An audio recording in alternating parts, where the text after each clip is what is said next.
Community College. Yes, sir.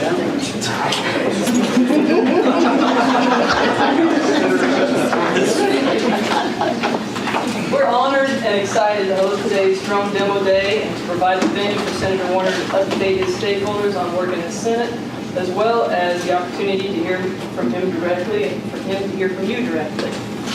Senator Warner has been a strong supporter of research and investment in unmanned systems, including driverless cars, drones, and unmanned submersibles. Virginia is home to one of 6 FAA-approved sites across the country where researchers are testing the safest and most effective ways to incorporate unmanned aerial vehicles into the existing airspace. Last fall, Senator Warner announced the launch of the Virginia Emerging Drone Industry Cluster Program. And the purpose of this 3-year program is to provide workforce development for an emerging drone industry cluster based in Southwest Virginia, particularly the county served by Mount Empire Community College. The award is enabling us to offer courses that train students, including former coal industry workers, to operate unmanned aircraft systems and providing commercial and government services. Mount Empire Community College, with assistance from a National Science Foundation grant, is offering free tuition for 4 classes that make up the core of our unmanned aircraft systems operation technician career study certificate. And if you're interested in learning more about that, please visit with our UAV instructor, Fred Coburn, or come to the information meeting this evening at 6 p.m. on campus. With that, I'm going to turn it over to these folks that I have their name here, sorry.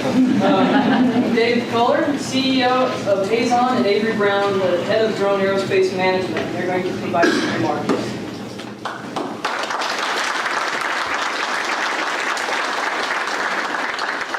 Got my notes so I don't forget anything.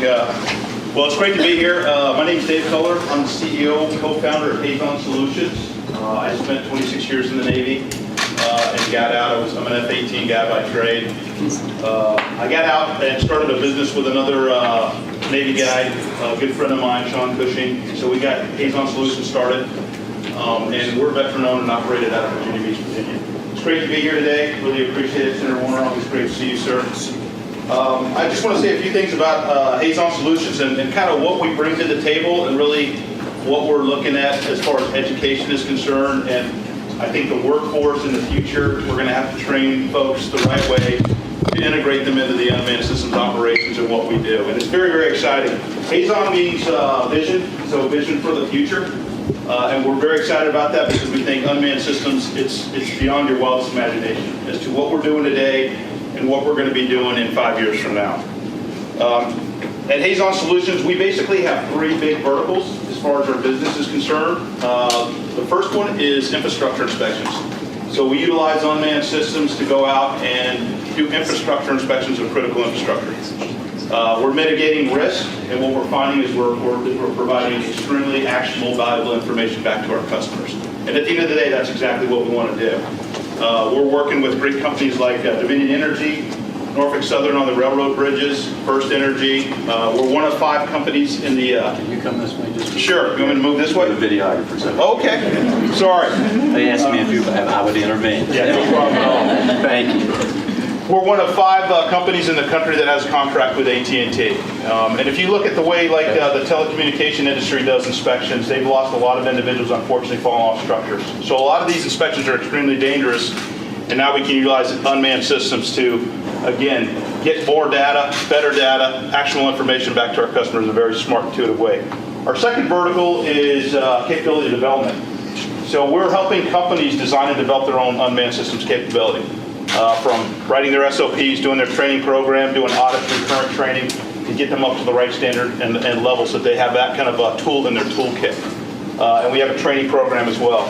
And then the third vertical that we're in is a software tool called the Drone Management System. And we really never developed this software tool to sell it to industry. We really want it for Hazon Solutions. How are we going to do these operations more effectively, more efficiently? How are we going to be able to do lessons learned, capture the lessons learned? How are we going to be able to make sure that all our pilots are current and they have all the training that they need? And then how are we going to manage all the operations when we have several teams out on the road doing different things? So that's the drone management system. Again, we're working with several Fortune 1000 companies. We've inspected over 9,000 structures to date. 4,700 of them are with Dominion Energy, so we're very proud of that. And we really feel like this is a mission for us. We're providing actionable information back to our customers. We're helping them improve the reliability of their systems, and that's really what it's all about. Everybody at Hazon Solutions, like we did in the Navy, you're going to go downtown, you're going to put bombs on target. We treat it kind of the same way, that this is a mission, we have to be successful, and there may be somebody at the end of that power line that needs that energy. It could be, a grandmother. And so if we're out there doing our mission the right way, we're collecting this data, we're providing it back to our customers. Again, we're improving the information to them. We're also doing beyond line of sight testing. We're partnered with Virginia Tech and Dominion Energy on that. So that's going to be the next frontier, is now utilizing these systems to go down long range and do inspections. And so we're going to be doing more beyond line of sight testing in the fall and also in the spring. So for unmanned systems, it's all about innovation. And the innovation piece is, what are the new ideas and how are we going to provide better solutions? So that's really where I think the education piece of this comes in. We have to have the right skill sets to make sure that we have unmanned systems pilots, sensor operators. You hear the term cybersecurity. Security is a huge deal. Software developers, because we're collecting a lot of information. What software tools can we provide that information back to our customers? The training piece of it. So there's so many different aspects of education that we need to basically ramp up to make sure that we can feed them into the workforce for unmanned systems. Research and development is a huge one. What we're doing today is going to be totally different probably 3 or 4 years from now. And so even the curriculum for schools, whatever it starts out today, it will have to continue to change. And that's why it would be great for curriculums to be hooked up to a company like Hazon Solutions, because we can help define what the requirements are. Here's the hard points that we're having right now. Here's the things that are very difficult to do. Help us solve these problems. So again, we're seeking very high, Hazon's seeking a very high workforce, and we're very excited to collaborate with Mountain Empire, Community College, because what we really want to do is we want to pick your best and brightest, and we want to bring them to Hazon Solutions. And we want that to be collaborative across the state of Virginia, and we want to help develop that workforce. So that's my pitch today about Hazon Solutions. Very excited to be here, and I really appreciate your time. Thank you.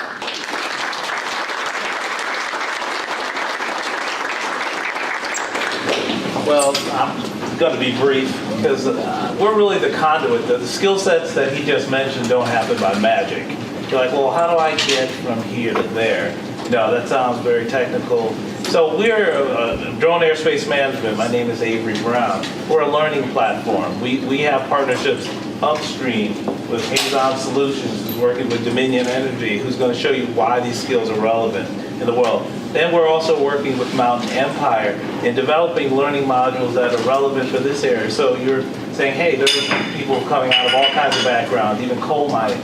How do I take that skill set and move it here? Well, Mountain Empire has a basis of training and curriculum, but we have also partners. This is all partnerships.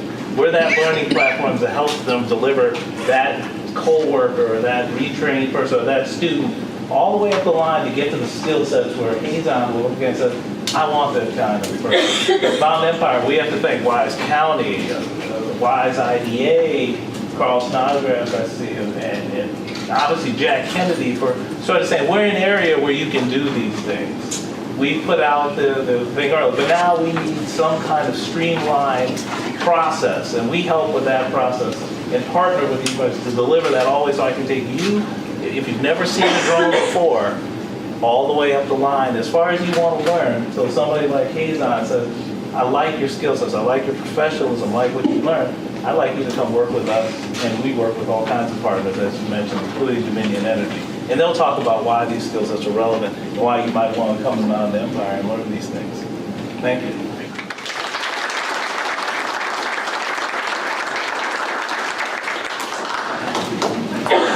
Great pleasure to introduce Dr. Bill Murray. He's the Vice President, State and Electric Public Policy for Dominion Energy. Bill previously worked as a Legislative Director for Governors Mark Warner and Tim Kaine in Virginia, as Vice President for Policy at the Virginia Hospital and Healthcare Association, and as a Senior Legislative Analyst with the Virginia General Assembly. Bill has a PhD in Public Administration and Policy from Virginia Tech, as well as an MPA, and a BA from the University of Virginia. He teaches public policy at the VCU School of Medicine and at James Madison University, and is on the board of the Virginia Chamber of Commerce, the Virginia Center for Health Innovation, and the State Council for Higher Education in Virginia. Please welcome Bill Murray.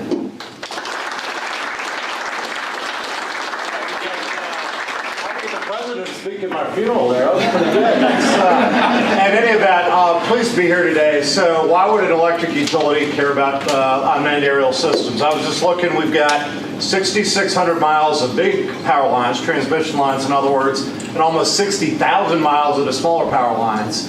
And while we've got 16,000 hardworking, dedicated employees, that is too much for human beings to do as good a job as we want.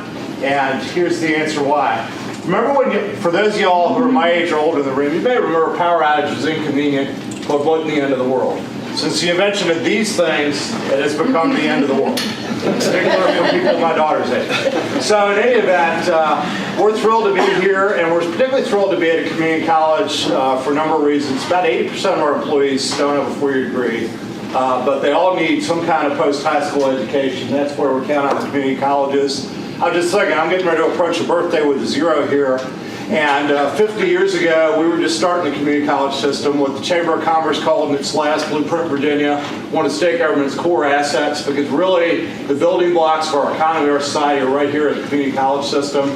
Particularly love the way the community college system, the 3 community colleges in Southwest Virginia work closely together. So we're very excited to see this forward-looking work on the jobs of the 21st century. Some of y'all may know us because we operate a little coal plant down the road in St. Paul called the Virginia City Hybrid Energy Center.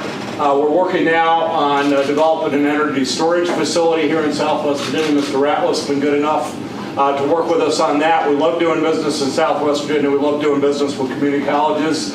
And we love what y'all are doing in terms of looking at the potential of unmanned aerial systems to transform the economy.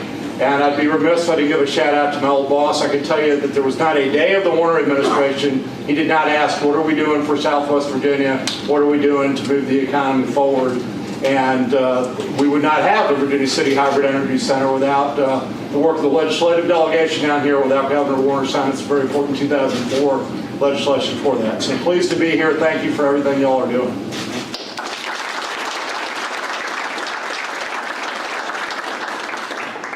And finally, it gives me great pleasure to introduce Senator Warner.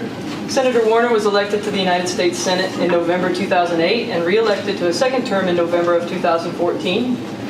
He serves on the Senate Finance, Banking, Budget, and Rules Committee, as well as the Select Committee on Intelligence, where he is the vice chairman. During his time in the Senate, Senator Warner has established himself as a bipartisan leader who has worked with Republicans and Democrats alike to cut red tape, increase government performance and accountability, and promote private sector innovation and job creation. Senator Warner has been recognized as a national leader in fighting for our military men and women and veterans, and in working to find bipartisan, balanced solutions to address our country's debt and deficit. From 2002 until 2006, he served as governor of Virginia. When he left office in 2006, Virginia was ranked as the best state for business, the best managed state, and the best state in which to receive a public education. The first in his family to graduate from college, Mark Warner spent 20 years as a successful technology and business leader in Virginia before entering public office. An early investor in the cellular telephone business, he co-founded the company that became Nextel and invested in hundreds of startup companies that created tens of thousands of jobs. Senator Warner, his wife Lisa, and their 3 daughters live in Alexandria, Virginia. Please welcome Senator Warner.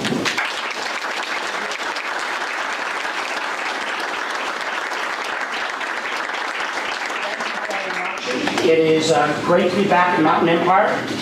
I was thinking as we listened to the other speakers, and thank you, Bill, for your comments. I think the first time I came was 1991 to Wise County. I think it was to the Democratic Women's Club.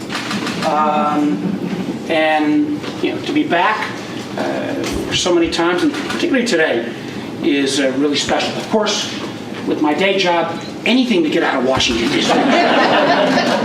or a little bit more rationality reigns here in Southwest Virginia. I want to give a special shout out for Jack Kennedy, because whether we're talking drones, whether we're talking trying to make sure that kids take advantage of opportunities from NASA. You know, somebody that was thinking about telecommunications and broadband before it was cool. Jack has always been a real force for positive movement for us here in Southwest Virginia, not just in Wise County. So, what's this all about? How many of y'all know about drones that much? Okay, everybody knows pretty much. All right. I'm going to skip my opening comments, but you know, Bill Murray is a little bit right, and I have to say, with my 3 daughters, I'm a little embarrassed. I'm not going to say I was Al Gore and invented cell phones, but I was pretty early on in the cell phone stuff, and I remember going to law school, didn't practice law, and all my law school classmates said, "Warner, go get a real job. Who's going to want a cell phone?" Yeah. They're still practicing law. We're still using cell phones. And you know, in the 26 years since I've been coming to Wise County, you know, one of the things that's always attracted me, not just to Wise, but to Southwest Virginia, is quality of life, quality of people. But we also know, you know, these are communities that have been challenged. You've seen the economy change in this community over the last 30 years as much here as anywhere in America. And so I think it's always incumbent on those of us who have an opportunity to play some role in leadership to say, all right, you know, what's coming next? What's coming next? And in my mind, I started getting interested in unmanned aerial systems, I don't know, 6 or 7 years ago. Just as people 35 years ago maybe couldn't realize that cell phones would end up being personal computers that you maybe become addicted to. Unmanned aerial systems, I believe, and for that matter, driverless cars, I believe have the same potential. And Hazon folks are talking about the ability for inspection. That's a huge opportunity. But inspection is only a piece of unmanned systems. You know, we had the first burrito delivery ever done by a drone done about a year ago at Virginia Tech. And many of you may know that we had the first delivery of medicine done at the Ram Clinic back in 2014. 15? Okay, thank you, Jack, always correcting me. 2015. So what I saw was, you know, can we, as we think about how we develop this here in Virginia, and I want to give a shout out to Governor McAuliffe because I harassed him and put together a whole unmanned systems, because this will be airspace, driver, and driverless, and also in undersea, actually. And we have the potential to do all three here in Virginia. This project here with Mountain Empire, and Hazon, and other folks involved, one of the reasons it's happening is because we were able to secure a ARC grant. And that Appalachian Regional Commission grant is a couple $1 million, but we think we can leverage it close to 15 million, potentially create north of 200 jobs out of this. And Mountain Empire in Southwest Virginia can be one of the first leading areas on next generation development of drones and next generation of that educational pipeline. Boy, the sky's the limit. And that's really what we're talking about. And let me do one quick editorial comment. As somebody that, when I was governor, was a co-chair of the Appalachian Regional Commission, I, for one, believe that the ARC over the last 50 plus years has done a darn good job of thinking about this.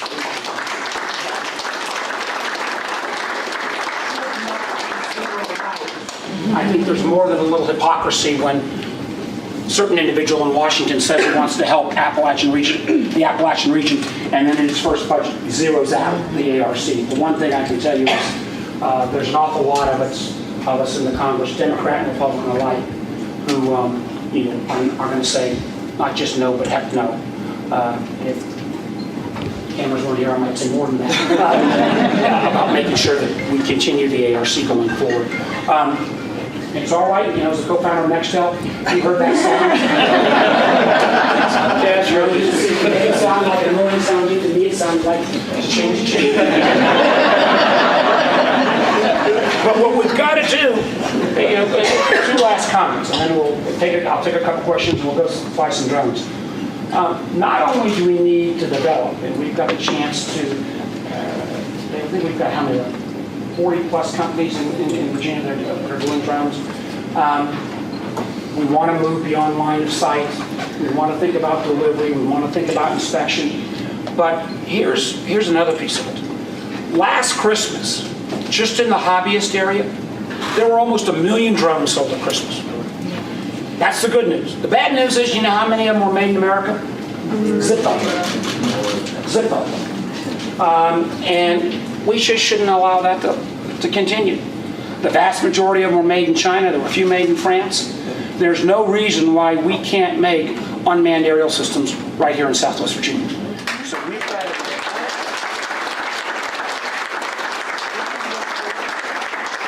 Think about how we, as we move to the manufacturing side, how we can get those kind of investments here. Because as was mentioned, one of the things I want to look at,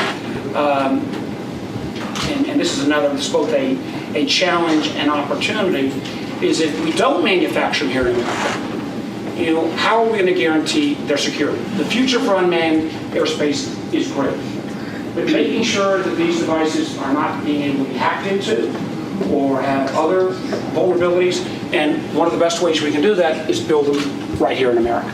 And I will also make a quick shout out as well. I think unmanned aerial systems is a huge opportunity. We ought to do more here in Southwest Virginia, but an equal area, and unfortunately it is growing rather than decreasing, and that's cybersecurity. There are 215,000 unfilled cybersecurity jobs in America. There's 17,000 of them in Virginia. Basic starting salary about $88,000, $89,000, and the vast majority of those jobs don't require full degree. So as we think about unmanned systems, we think about cyber, as we think about where the jobs of the future are, my hope is that a lot of these industries can be birthed and continued right here in Southwest Virginia. Truth is, we're all kind of starting from an equal starting point at this point. There is no region, there is no city, there is no state that has grabbed this industry. And my feeling is you give Virginia, and particularly Southwest Virginia, an equal start with any other area in the country, and we'll take them on. And that's where I hope this initial program is going to be. So I am happy to be here. Glad to celebrate with all of you. I know we're going to go fly some drones, but are we supposed to go do that now? Or are we supposed to take questions now? Yeah, the Sunset Digital, I think it's finally, they're going to get that deal done and buy them out from Bristol. Yeah. BYU is going to change everything. So we're going to look at those people. We know the prison systems are going to start. And we know the police stations are EMT and emergency services. Local farmers are very interested. I've had quite a few sign up to classes already. People now their own pockets, so free visibility. Of course, we got to move. Which company is this? Azon? Who's device? Hi, I'm Richard Brown. I'm with I2R. I'm actually from Stennis Space Center. I'm here visiting, consulting with MECC. working He's with with us Fred. on the grant for the ARC. So this is you in thermal, sir. Can you just thermal? So there you are in thermal. Yep. So we've got a combined thermal and visible. We're really wow. able to scan either power structures or Yeah, I got some guts going on. It's good. Your head is warm. My head is warm. That means things are There's working. another spot that's warm there. I hope it's just They're my all good that stomach. way. But anyway, this is a high endurance. This is a prototype bird. This is most of these components. This is all assembled in America. So this is an open source flight controller. It's not from China. Good. And so this can be programmed by students. Fred has experience programming these things. We have a lot of experience. We work with DMR, Nissan North America, all those guys in flying these birds. It all folds up and fits into a backpack. So a line worker can take it to where he needs to go, fly out in the field, inspect the cell phone tower, inspect the power lines, find out the invisible with the thermal. So he can see if there's a hot spot on an insulator or something like that before a lineman can go out there and have to put a meter on it or something like that. Plus you can fly it up high, scan all the little bolts and crooks and crannies and things like that without having to put a guy up in the tower, as was spoken about a little bit earlier there. So, this is also a long endurance bird. It goes between 45 to 55 minutes. That's the nature of the game right now with the multiplayers. We get longer endurance mess with them. Otherwise, you have to go to a fixed wing, as you know, with military type Pumas and things like that. Which we also work with NRL and the SEAL boat team guys to try to bring them into that too, because they're out flying Pumas and they really don't need to be launching a Puma out in the middle of the river when they're trying to stay incognito and those kind of things. So we're trying to develop those kind of things with them as well. So lots of markets. Lots of markets for this. Did the senator feel the weight of it? Oh, absolutely. It's basically a flying brick. The bird itself is extremely lightweight. Yeah, the battery. It's the battery. It's a battery. It's a very heavy battery, but that battery is what lets it fly for that long period of time. 1 hour is the magic zone. If you can get 1 hour with a bird, you're good. But isn't it all, on so many things, battery technology is what we're still waiting on the breakthrough? What we need. Yes. Hydrogen cell would be a good deal. Yeah, we'll put it They up. took me up with the Hazon folks at one point when they did Beyond Line of Sight, and I've done it at a couple of quarries and stuff. So this one's really nice because you can carry everything you need right in your pocket. Here's the flight controller, which just spins right out. So it's the same flight controller you see on all those drones. Yes, sir. What's the cost on this? This one, the drone itself is $799. Now, this is a 4K HD camera, 72-degree lens on the thing, so you get beautiful video. I mean, put it on a 4K television set and you feel like you're right there inside. In fact, we're going to let you get inside. I've got a pair of virtual.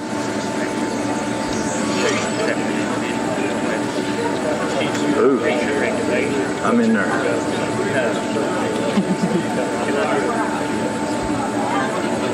There we go.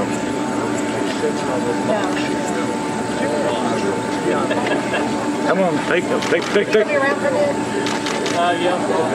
okay. Oh yeah. Well then I'll show you. If you watch the camera now, you'll see that the camera actually moves it. Oh my gosh. Wow. That's why. I'm actually controlling the camera from inside the drone. So you can take those.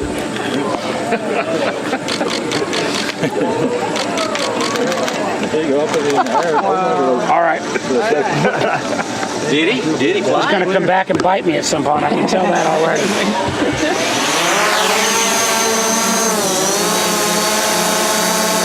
And you see it's very stable.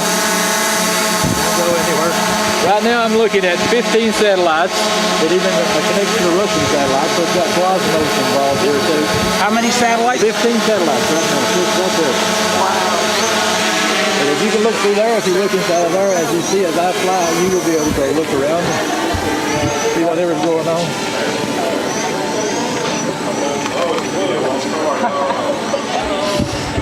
I still find these give me a little bit of disoriented. Yeah. Take a look. Come on, I gotta take a look. Around that everybody sees. If you look down now, you should be able to look at the walkway over there on the other side. Oh wow, yeah. That'll mess you up a little bit with your equilibrium. Senator, unfortunately, I think we're going to have to hit the road. That's pretty neat. That's pretty cool. To go from I got a sign. You think, but You sure do. to go from drones to beer in the same afternoon. Well, when you what? put these on, you kind of feel like you have I to. had it. It feels like I had a beer.